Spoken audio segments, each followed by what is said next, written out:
Bueno, vamos a conversar un poco más sobre la iniciativa de reforma electoral enviada por la presidenta Claudia Sheinbaum a la Cámara de Diputados, que llegó ayer alrededor de las 2:30 de la tarde. Le agradezco mucho que me acompañe esta mañana en el programa el senador por Sonora, Manlio Fabio Beltrones. ¿Cómo estás, Manlio? Buenos días. Buenos días, Pascal. Gusto en saludarte. Gracias por estar con nosotros en el programa. Oye, pues, ¿qué impresión te dejó esta iniciativa de 60 y tantas páginas, ahora sí, ahora que ya por fin llegó formalmente a la Cámara de Diputados? Bueno, no trae una mayor novedad a la que ya se estaba discutiendo o se conocía que podía enviar el Ejecutivo Federal. Y creo que pues la misma va a tener una serie de contradicciones dentro de las cámaras por parte de los distintos partidos políticos en una discusión bastante acotada sobre lo que debería de contener una iniciativa de reforma político-electoral para estos momentos en México. Si se habla de reducciones en Cámara de Senadores, que creo que es un punto en el que habremos de coincidir la mayoría de quienes estamos en el Congreso, debido a que este pegote que se dio en el 97 de tener una lista Mm. de senadores que complementarían la constitución de la Cámara de Senadores, la Cámara Alta, distorsiona en buena parte lo que es la representación de los estados ante el Congreso, que debería ser igualitaria, de 3 senadores por cada una entidad. Pongo un ejemplo, Pascal. Hoy en día es posible que Campeche, que tiene el 3% del padrón electoral, tenga en la Cámara de senadores 5 representantes, Ujú. por decirlo de alguna manera. ¿Por qué? Porque tiene, creo que, 3 representantes del PRI que perdió la elección, 2 representantes de Morena que ganó la elección para el Senado y algún otro más. Y otros estados que son mayores, como podría ser la misma Ciudad de México, o podría ser un estado como Jalisco, no tienen más que 3 representantes. O sea, se rompe en buena parte el espíritu de que la Cámara de Senadores sea construida igualitariamente por las entidades.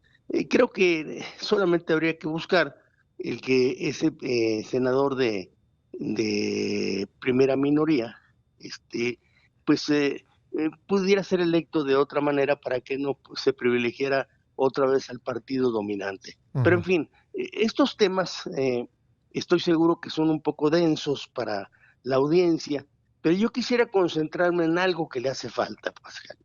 Y si me das la oportunidad, yo diría, es la hora de verdaderamente lograr una madurez democrática en México y que entremos ya a la etapa en la que el Congreso, sobre todo la Cámara de Diputados, y si se puede el mismo Senado de la República, represente exactamente a el porcentaje de que consiguen las distintas fuerzas políticas en las urnas. Si tú has Si anunciado un una reforma partido, justo en ese sentido, ¿no? y presentaré una iniciativa, Ujú. Pascal, Sí. muy pronto, alrededor de que regresemos al espíritu de conseguir una representación proporcional pura, o podríamos decir auténtica. Ujú. Auténtica, ¿con qué queremos decir con ello? Que si un partido político vale 30%, tenga el 30% de la Cámara de Diputados. Si un partido tiene el 7%, que valga el 7%. Y que si quiere construir una alianza posteriormente, pues proceda, como conforme lo dice la Constitución, a hacer gobiernos de coalición, invitando a otros partidos políticos a cogobernar conjuntamente, lo cual se vuelve muy civilizado. Hoy en día, por dar un ejemplo, el partido gobernante, Pascal, tiene el 41% de la votación emitida en el 2024, pero la representación en Cámara de Diputados, sumando a sus aliados que le dan cerca de 12 puntos, es de 73% por los 20 puntos que le regaló el Tribunal Electoral en una sobrerepresentación de 8 puntos por partido. Eso me parece que, que distorsiona por completo la convivencia en México. Y no es posible que el partido gobernante, el partido oficial, hable en la Cámara de Diputados a nombre del pueblo cuando solamente representa el 41% de la votación. También aquí hay un mito, ¿verdad?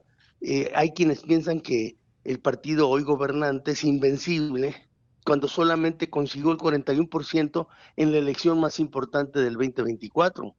Creo que la elección del 2027 debería de tener nuevas reglas Sí. que privilegien el sentido de la auténtica representación.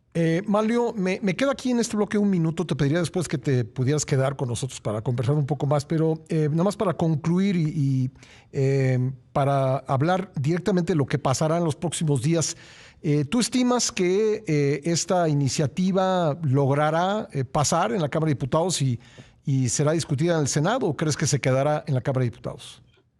Si fuera de proporciones, yo diría que es un 70-30, un 70 por ciento de que no va a pasar y un 30% de que sí. ¿Y por qué digo el 70-30? Pues porque los mismos aliados del partido oficial no están conformes con lo que se está planteando. Se está planteando quizá abaratar la democracia, pero no hacerla más efectiva. Bueno, si me permites, Manlio, en un par de minutos seguimos conversando, si eres tan amable. Estoy listo. Estamos conversando con el senador Manlio Fabio Beltrones sobre la iniciativa de reforma electoral de la presidenta Claudia Sheinbaum y también la que él mismo presentará en unos días a fin de que, como nos dijo hace unos momentos, pueda haber una representación pura en el Congreso de la Unión, es decir, que el número de bancas que tenga cada partido político, de escaños, pues corresponde exactamente al porcentaje de votos que obtuvo en dicha elección. Manlio, ¿cómo sientes el panorama? Porque parece haber una crispación, un desplegado que tú firmaste junto con Francisco Labastida, Diego Fernández Ceballos y Jorge Alcocer, planteando algo que yo creo que es elemental en una democracia, que estas cosas se discutan, que se abra la discusión sobre la reforma electoral, pues fue recibida de mala manera en Palacio Nacional. Sí, Pascal, y yo comenté de que cualquier propuesta que se haga hoy en día y se ponga sobre la mesa debería de ameritar reflexiones y también pues algún posicionamiento que explique estas posiciones, reflexiones alrededor de ello, pero no descalificaciones. No se puede descalificar una propuesta intentando variar el punto de reflexión hacia lo que pueden ser los personajes que lo están haciendo. La verdad es que quienes firmamos ese documento tenemos una pues larga experiencia en lo que pueden ser las reformas electorales que se han vivido en México, intentando perfeccionar nuestra democracia y poder facilitar lo que puedan ser las alternancias para que México y los mexicanos pues tengan oportunidad de resolver de manera civilizada cada una de sus diferencias. Creo que no fue un buen saludo que invite a mínimamente el que se reflexione alrededor de la propuesta. Nosotros insistiremos y para eso presentaremos esa iniciativa, porque creo que lo justo hoy en día es de que cada quien valga en la Cámara lo que los ciudadanos le dieron de votos en las urnas. Cualquier distorsión de esa realidad, pues no nos permite términos de convivencia justos. Uh-huh.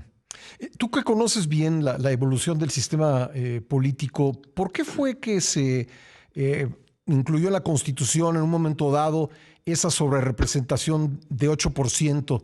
¿Era para la gobernabilidad? ¿Y qué piensas hoy en día de esa idea de gobernabilidad en función de tener el partido gobernante una sobrerepresentación?